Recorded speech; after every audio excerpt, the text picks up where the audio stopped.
Welcome to Think Big with Dan and Qasim. Join hosts Dan Melnick and Qasim Masood as they explore big ideas, limitless possibilities, and engage with visionaries, entrepreneurs, and thought leaders who dare to dream big, get inspired, motivated, and find practical tips for personal growth. Think big, dream bigger, and ignite your potential.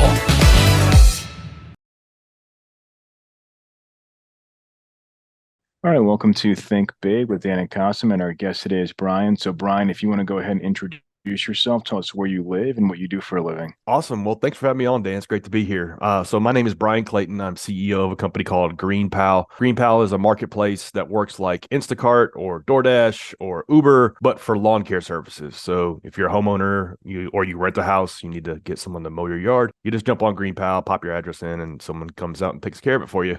GreenPal is a 10-year overnight success. My two co-founders and I have been at this for a little over a decade, but now we're nationwide in the United States and around 300,000 people using the app every week to get lawn mowing. That's awesome, and I love that. So can you just tell us more about the story? Like, were you in the lawn care business? Like, how did you get the idea for this business? Yeah, I think when you're starting a new product like this, authenticity can be a competitive advantage. It certainly was for me. My first business was a lawn care business. I started mowing grass in high school as a way to make extra cash, and little by little grew that into a good-sized small business, around 150 employees, eventually getting it over 8 figures a year in revenue. And then in 2013, it was acquired by a company out of Texas, nearby you, actually. And they bought the business and took it into their operation. And so after that, I was kind of without a mission, without a project. I didn't have something to get out of bed every day for, and that weighed on me. And so I wanted to start something new. And I thought, well, maybe I can do a tech company. Well, looked easy in the social network. Why can't I do that? And so it was kind of naivete as an asset, but I had the idea. I was pretty certain somebody was going to build an app that worked like Uber, but for this industry that I knew. And I thought, why can't that be me? And so two friends joined me on the mission to build the Uber for lawn care. And we started working on the project. And the first 2 or 3 years were really, really, really tough. But we celebrated little small wins with milestones with getting customers and stuck with it. And so now we're the largest network of lawn care services you can hire from a smartphone in the United States. For sure. And I think with the marketplace, you always have this challenge of the chicken egg and the egg problem. It's going to be, very challenging. So early on, or even now, like, how have you gotten, I guess, A, the service providers, and B, the people? Have you run lots of ads? Like, what has been your strategy to this point? Yeah, marketplaces are tough for that reason. You've got two value propositions. You've got two different constituencies that you have to make happy at the same time. And most of the time, they're at odds with one another. That what one side wants is at odds with what the other side wants. Uber's a great example of this. As a rider for Uber, we all want to just sit in the driveway, wait for me while I get ready to go to the airport. I'll be out there when I get out there, and don't charge me a late fee or anything like that. And I want that ride to be $10. And for a while, when Uber was throwing billions of dollars of venture capital at the marketplace, that was the reality. And so, but that's not reality. That's not how the marketplace actually works. So they had to like balance the wants and needs of what riders want, what drivers need to make a living. And so our marketplace is no different. We have to solve problems for service providers. We have to make their life better and easier and smoother to run a business in the lawn care industry. And then we have to offer a convenience for consumers. Making it easier for them to order services and get reliable services on time. And so it's always like it's like a ping pong game where you're going back and forth. And sometimes you over-index on one side and it comes at the expense on the other side. You realize you screwed up and you have to course correct. And there is no roadmap for this. Every marketplace is different. So you have to, it's a never-ending experiment where you're always trying and tinkering with things. So is it a B2C model or B2B? Like, do you have, companies on there as well using the services, or what does that look like for you guys? Yeah, it's a marketplace in the sense that we connect buyers and sellers. So there is businesses that use the app to run their whole business. And so it's B2B in that sense. We have a tool set. We offer it to service providers. We say, hey, this is an easier way to run your business. This is an easier way to get new customers. It's an easier way to get paid quickly and manage everything. So it's B2B in that sense. But then it's also B2C in terms of we have a consumer app that we are marketing to consumers. And we have to figure out how to reach them and meet them where they're at, how to get them to discover the platform platform when they need a lawn mowing service. And so it's very much a push. We have to be really good at marketing lawn care services. So it's both. It's B2B and B2C, and we connect the two and hope that we add 10 times more value than we extract out of the transaction. Makes sense. So what would you say is the biggest challenge that you're facing in the business today? Well, we're 10 years in, but it's still day one. And so we're at 300,000 people, give or take, using the platform to get lawn mowing, and we want to be at 1 million. And so how do we get there? What got us here won't get us there. And so the way we get the majority of new people that find out about the platform is just through Google organic search. So lawn mowing service nearby me in Dallas, Texas. And what is this GreenPal thing? I've never heard of this. Get lawn mowing today for $30, even if my grass is 4 feet tall. Okay, let me try this out. And I'll be damned, it works. I got 5 bids in less than a minute. I'm going to hire one of these guys. Oh, but they showed up and did it. This is great. Why didn't I know about this? And so that's the biggest challenge is connecting the value we offer with more people and figuring out how to do that without losing money on every customer you acquire. And there's a saying that first-time founders worry about product and second-time founders worry about distribution, because the second-time founder has been around the block.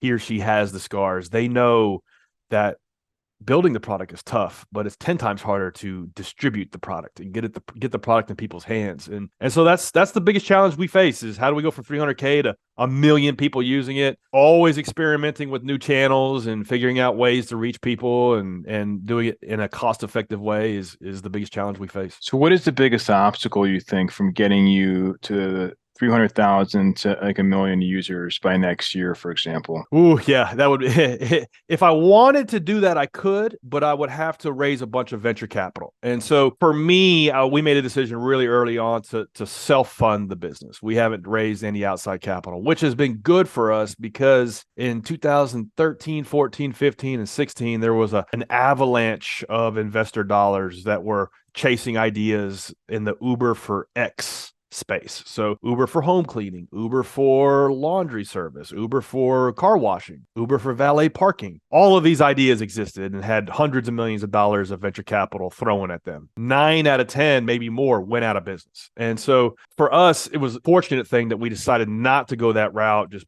build a sustainable business little by little and build it off of its own revenues has helped us kind of stay on the right track and focus on customers and focus on what customers were saying and delighting them and making them happy and fixing the things that were upsetting them. And so, doing it in a year without raising capital is probably impossible. Doing it in 5 years, I think we can. We make money, we put money to work, we get more customers, we make more money, we put more money to work.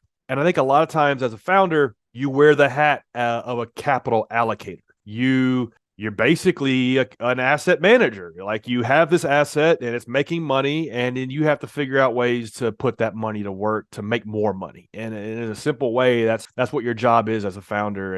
And so that's what I do. I think, okay, well, SEO is really good for us. SEO team's doing good. It's 9 people. Do I hire that person that worked at Zillow? I'm just making up a company on their SEO team that makes $300,000 a year, or do I spend that $300K on trying to crack open a new channel? Do I spend that on like a kick-ass Instagram strategy? Where maybe we can bust open a new channel. So that's my job. That's what I do, and it's always a series of bets, and it's always a series of experiments, and that's what makes it hard and makes it fun and makes it durable all at the same time. For sure. So when you say that you've been very good at SEO, so I guess just a couple questions. So it seems like it's all like organic, that there's no Google ads, but also SEO can be tricky with what you're doing, because you can be SEO #1 ranked in Dallas, but #5 in Nashville, like as an example. So it's very specific to these cities of saying like, okay, I'm going to rank on these keywords because you're all over the state. So how does that look like for being good in SEO?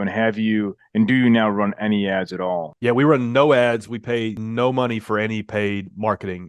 We put it all in Google organic search. So creating content, and optimizing and tuning that strategy is an insane amount of work and consumer of resources. And it's always a long-term bet. It's like things you do today won't pay off for 6 or 12 or 18 months. And so that's what makes it challenging. And for us, you're right. We have to build every single marketplace from the ground up in every town. So it's not just Dallas. It's It's the suburbs around Dallas. It's Fort Worth. It's White Settlement. It's it's Spring. It's all of the it's Allen. It's all of the towns around the Dallas Fort Worth metro. It's not just like, oh, we're launching Dallas. We're Gucci in Dallas now. No, it's like, no, we got to go into the little towns around Dallas and launch there too. And what does that mean? It means developing a strategy, like a recipe, a repeatable framework where we go into a town, we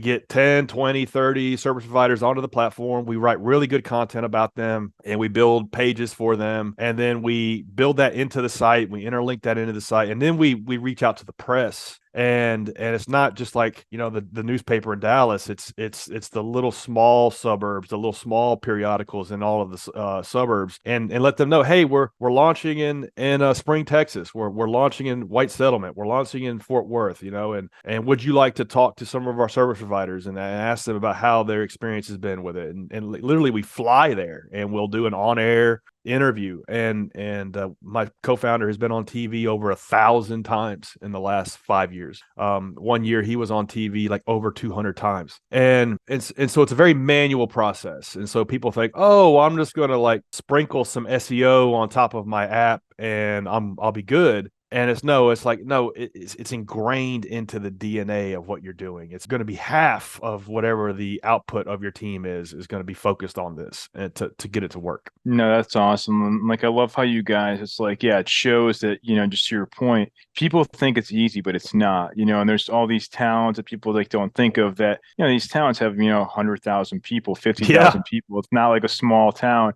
So you definitely have to go and put in that effort. So have you guys ever used like Nextdoor, for example? Because that's becoming like a very popular platform for these types of services. Yeah, we've tried. And so to your earlier point, it's interesting, a marketplace like ours, we pull more transactions out of a Knoxville, Tennessee than we do Seattle, Washington. We pull more transactions out of a Spring, Texas than we do like literally Los Angeles. And it's because in some of these small towns, we have like a red hot network effect, red hot center of matching buyers and sellers. And we work no different than a dating app. There's probably some places in the country where Tinder does better than Bumble and Bumble does better than Tinder, or some parts of the world that are like that, where this dating app does better than that dating app. And we're no different. We're a dating app for lawn mowing services. It's like, let me check out who's around me, who do I want to work with, and if they're not a good fit, let me find somebody else. And so it's like,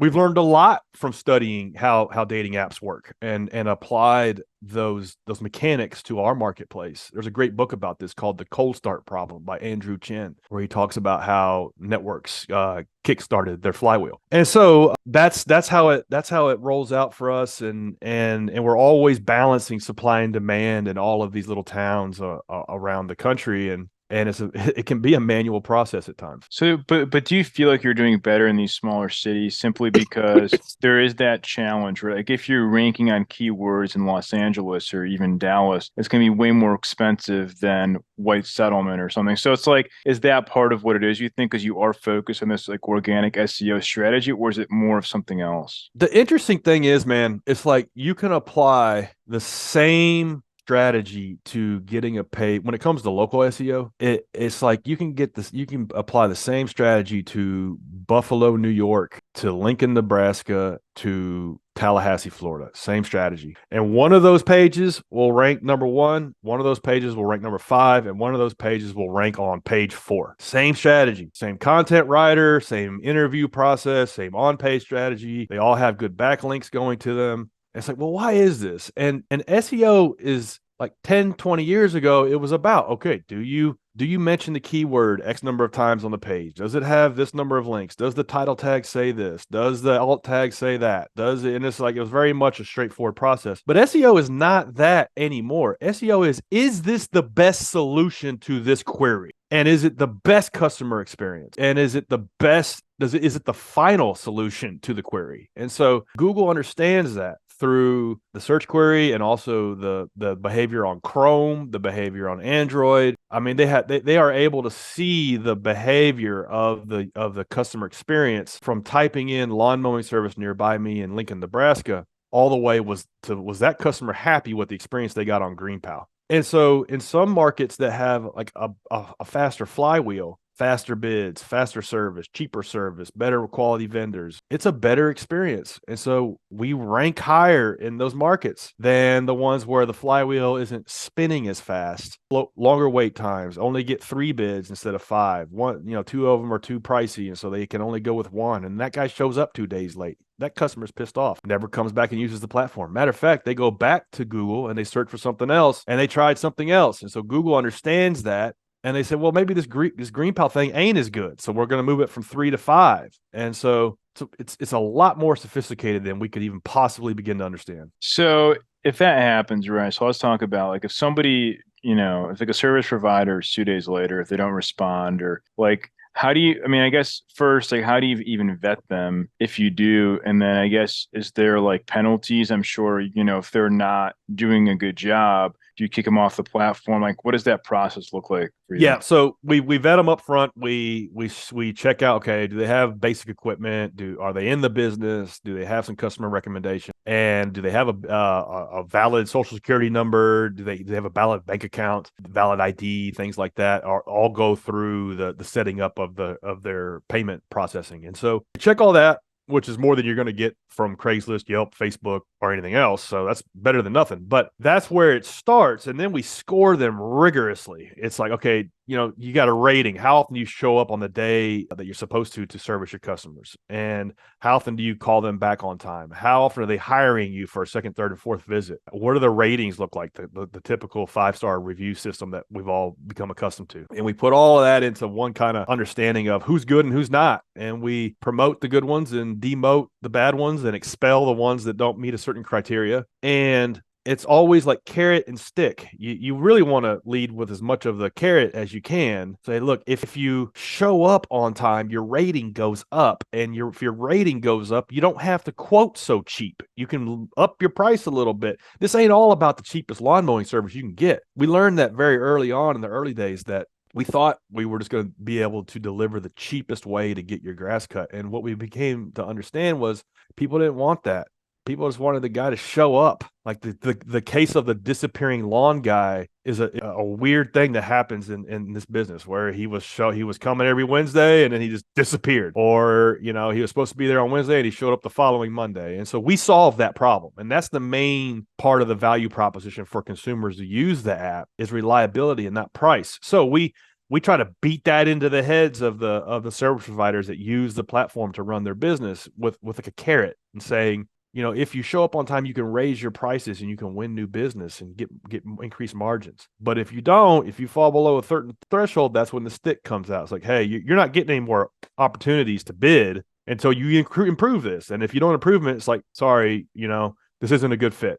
Here's 4 other websites you can use to get leads for lawn mowing, but have a good one. Right. So as of now, right, in terms of like the user experience, like when your customers are on the platform, can you just talk more about that? I'm curious. Like, are you using AI at all, or is it just like a live person, like with the bidding? Like, what does that process look like? Yeah, it's like AI is great, and we do use a little dab of AI to understand who's good, who's not. We have some algorithms we use the hell out of it for creating content for individual service providers. But it's like no amount of AI is going to make Johnny get out of bed at 6 a.m. and come mow the yard with sharp lawn mowing, with sharp blades, and blow the back patio off, and text you when he's done to make sure you're happy. Like, there ain't no chat GPT is going to fix that problem. And so like, that's the problem we solve. So I think AI is going to eviscerate a lot of just simple, straightforward SaaS tools. Like if your product is like a tool that helps correct your grammar mistakes, you're done. You're cooked. If your tool is a tool that helps helps you manage your Facebook ads a little better, like, you're done. Facebook's building that. You're cooked. But if your tool is a marketplace that helps people find the perfect wedding photographer, you're probably pretty insulated from AI, because like there ain't no amount of AI that's going to make the wedding photographer show up on time and really care. And so that's how we look at it. It's not like we're turning a blind eye to it, but at the end of the day, it's like you really want to combat bright, shiny object syndrome when you're running a marketplace like this. You really just want to focus on what are you doing? What are you the best in the world at? And how can you get better at it? And what are the 5 things that your customers are the most pissed off about and fixing those things? 100%. So what would you say is the one biggest piece of advice that you wish you knew before you started this company? So success, I heard this quote somewhere. Success is expectations minus results. And that's success. What did you expect to happen? Okay, you started the company. What did you expect to happen at the end of year 1 versus what actually happened? And then based on that, you feel successful or not. And so if I could do one thing, I would have managed my expectations a little better. This thing was 100 times harder than I ever thought it ever could be. And so a lot of people want to start a tech company because it's easier. They think it's going to be easier. That certainly was the case for me. And the reality is like it's 10 times harder because whenever you're starting a tech business, you're bringing a new thing to the marketplace. You're inventing something. It's a lot harder to invent something that nobody knows how to use, knows about, versus just running a traditional business. Like it's a lot easier, like running a construction company. It's a really hard business, but it's 10 times easier to just go start a construction business than it is to like build the platform that every supplier and construction company uses to run their business smoother. That's 100 times harder. And I didn't know that. Nobody told me that. Nobody talks about that. And so that's what I would like tap myself on the shoulder and say, hey, look, this is going to be 10 years, dude. Like make sure you got enough tread on the tires before you start this. 100%. So if we're going to have this conversation again in 1 year from now, where do you see things going for the business? I'd love to be at least 400,000 people using it. We try to grow 25% a year, and I would love to have. There's 2 or 3 key hires that I want to make. One is a talented SEO lead. Like we like I am the SEO lead in my spare time. That person's going to be expensive, but I want to hire the right fit there. I've tried 4 and haven't found the right fit. SEO is a weird thing. It's like you can probably count on 2 hands like the number of people who are really good at SEO at scale for local marketplaces like what we're doing. And so it's really, really, really hard to find that person with those skill sets. And so I'd love to have that spot filled. And we got 32,000 contractors using it. I'd love to have that at 40 or 50 and just more of what we're already doing, man. We're it's like we're a drop in the bucket of this is a $99 billion industry. Like we're a drop in the bucket for how much is going on. So just more of it. That's awesome. Yeah, and we're rooting for you. So if somebody watching this wanted to reach out, do you mind sharing the company website? Yeah, sure. Or social media, just best ways to get in contact with you. Yeah, downloaded GreenPal in the App Store or Play Store or greenpal.com. Anybody want to hit me up? LinkedIn's great. You can hit me up on Instagram, Bryan M. Clayton. Just drop me a DM. Awesome. Well, Bryan, thank you so much for your time today. Thanks, Dan. I enjoyed it. Likewise. Thanks. All right. Bye. Bye-bye.